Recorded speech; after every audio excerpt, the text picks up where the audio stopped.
Horizontal تقسیم، افقی تقسیم، اور اس کی بھی شکل کیا ہے کہ 4 مضامین ہیں کہ جو تانے بانے کے ساتھ بنے ہوئے ہیں، یا 4 لڑیاں ہیں مضمون کی کہ جن کو بٹ کر رسی بنا دیا گیا۔ وہ 4 مضامین کیا ہیں؟ مسلمانوں سے خطاب میں ان کے لیے عبادات اور احکام اور شرائع، یہ واجب ہے، یہ کرنا ہے، یہ حلال ہے، یہ حرام ہے، نماز فرض ہے، روزہ فرض ہے، وغیرہ وغیرہ۔ اور 2 لڑیاں جہاد، جہاد بالمال، جہاد بالنفس۔ جہاد بالنفس کی آخری انتہا قتال ہے، جہاں انسان نقد جان ہاتھ پر رکھ کر، ہتھیلی پر رکھ کر میدان میں حاضر ہو جاتا ہے۔ جو جنگ میں گیا اس نے اپنے آپ کو موت کے لیے پیش کر دیا، بچ کر آ جائے تو بونس ہے۔ اس اعتبار سے یہ 4 جڑیں۔ شریعت کو 2 حصوں میں تقسیم کیجئے، عبادات اور پھر بقیہ احکام شریعت، معاملات، جن میں خاص طور پر شوہر اور بیوی کا تعلق جو ہے وہ سب سے اہم ہے۔ تمدن انسانی کی بنیاد وہی ہے۔ لہذا اس صورت میں آپ دیکھیں گے تفصیلی احکام آئیں گے آئلی قوانین کے ضمن میں۔ دوسری طرف جہاد بالمال یعنی انفاق، اللہ کی راہ میں خرچ کرنا، اور جہاد بالنفس جس کی آخری منزل قتال۔ اب یہ 4 لڑیاں اس طرح سے ہیں، فرض کیجئے ایک لال لڑی ہے، ایک پیلی ہے، ایک نیلی ہے، ایک ہری ہے، ان کو بٹ دیا گیا ہے۔ جب ایک طرف سے دیکھیں گے تو کٹا پھٹا نظر آئے گا، رنگ لال نظر آیا، پھر پیلا نظر آیا، پھر نیلا نظر آیا، پھر ہرا، پھر لال، پھر نیلا، پھر پیلا، پھر ہرا۔ تو ایسا معلوم ہوگا جیسے کٹے پھٹے ہیں مضامین۔ لڑیاں کھول دیجئے، معلوم ہوگا ایک لڑی وہ بھی بڑی مسلسل ہے، جہاد بالمال کی، ایک لڑی ہے جہاد بالنفس یعنی قتال کی، ایک لڑی ہے جو عبادات کی، ایک لڑی ہے معاملات کی اور شریعت کے احکام کی۔ یہ 4 لڑیاں، اور یہ تانے بانے کی طرح بنی ہوئی ہیں، لیکن اسی بنتی میں بہت بڑے حسین پھول موجود ہیں۔ طویل آیات اور طویل آیات، عظیم ترین آیات قرآن مجید کی، ان میں سے اب ایک آیت یہاں آ رہی ہے۔ اس کو میں نے عنوان دیا ہے آیت الآیات۔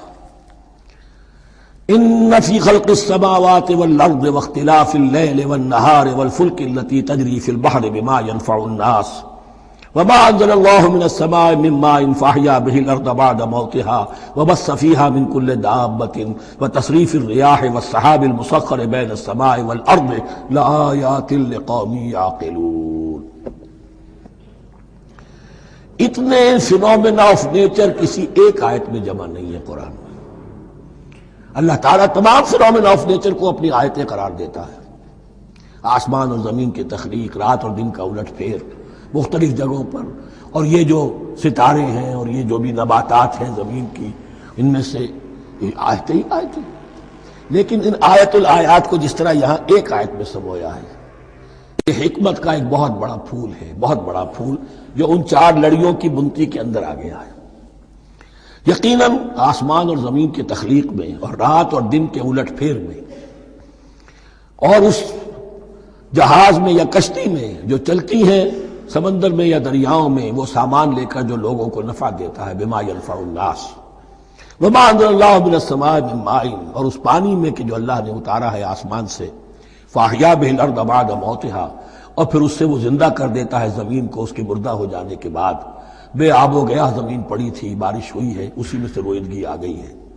وبث فیہا من کل دابہ، اور یہ تمام حیوانات اور چرند اور پرند جو اس کے اندر پھیلا دیے گئے ہیں۔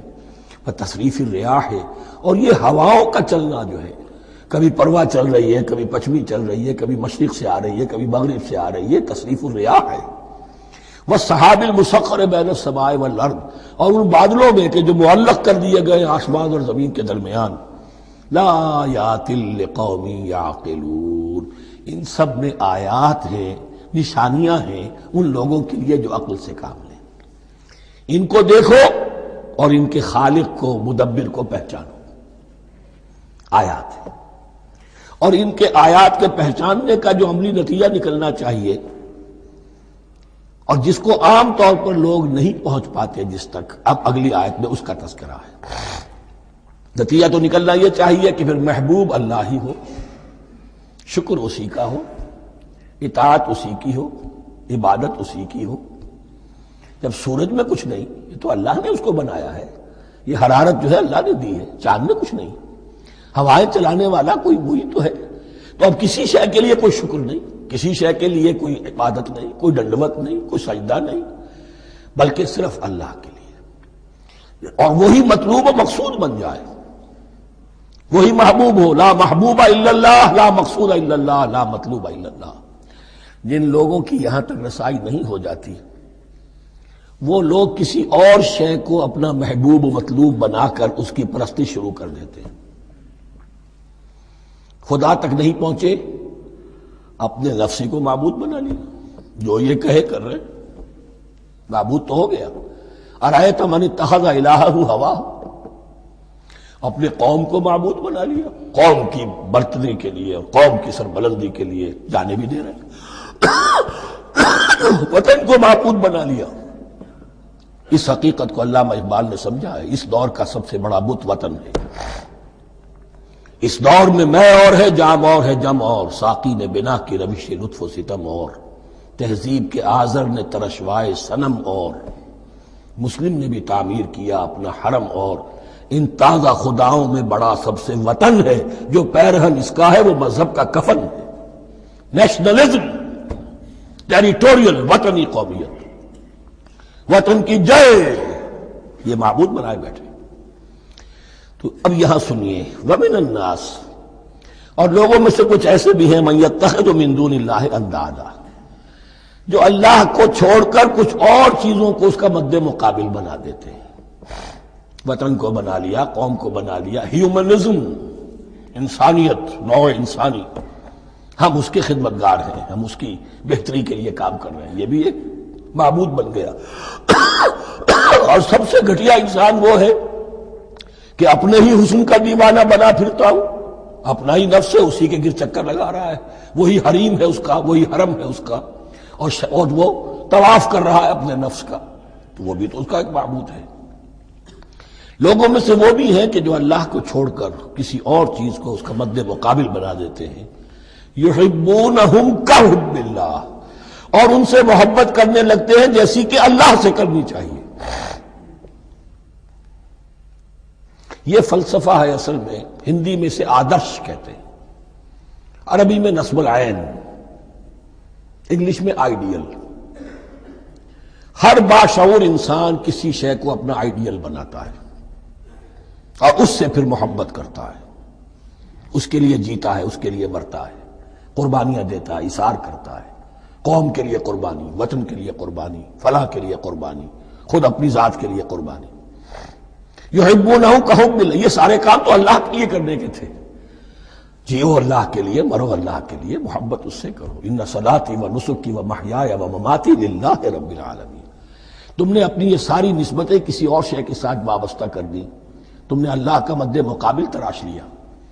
می تراشت فکر ما ہر دم خدا بندے دیگر، رست از یک بند تا افتاد در بندے دیگر۔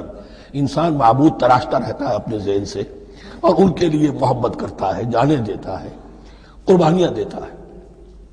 وَمِنَ النَّاسِ مَن يَتَّخِذُ مِن دُونِ اللَّهِ أَندَادًا يُحِبُّونَهُم كَحُبِّ اللَّهِ، یہ مضمون بھی سورہ حج میں زیادہ واضح ہوگا۔ وَالَّذِينَ آمَنُوا أَشَدُّ حُبًّا لِلَّهِ، پھر یہ لٹمس ٹیسٹ کا لفظ میری زبان پر آ رہا ہے، اور جو لوگ واقعتاً صاحب ایمان ہوتے ہیں ان کی شدید ترین محبت ہوتی ہے اللہ کے ساتھ۔ اگر یہ نہیں ہے، اگر یہ نہیں تو بابا پھر سب کہانیاں ہیں۔ کوئی شے اللہ سے زیادہ محبوب ہو گئی وہ تمہاری معبود ہے، تم نے اللہ کو چھوڑ دیا، چاہے وہ دولت ہی ہے، تائس عبد الدینار و عبد الدرہم، ہلاک اور برباد ہو جائے درہم و دینار کا بندہ۔ نام عبد الرحمن ہے، حقیقت میں عبد الدینار ہے۔ دینار آنا چاہیے، حرام سے آئے، حلال سے آئے، جائز سے آئے، ناجائز سے آئے، تو معبود اللہ نہیں ہے، معبود دینار ہے۔ ہندو نے یہ کیا کہ لکشمی دیوی کی ایک مورتی بنا کر پوجنا شروع کر دیا، یہ لکشمی دیوی اگر ذرا مہربان ہو جائے گی دولت آ جائے گی۔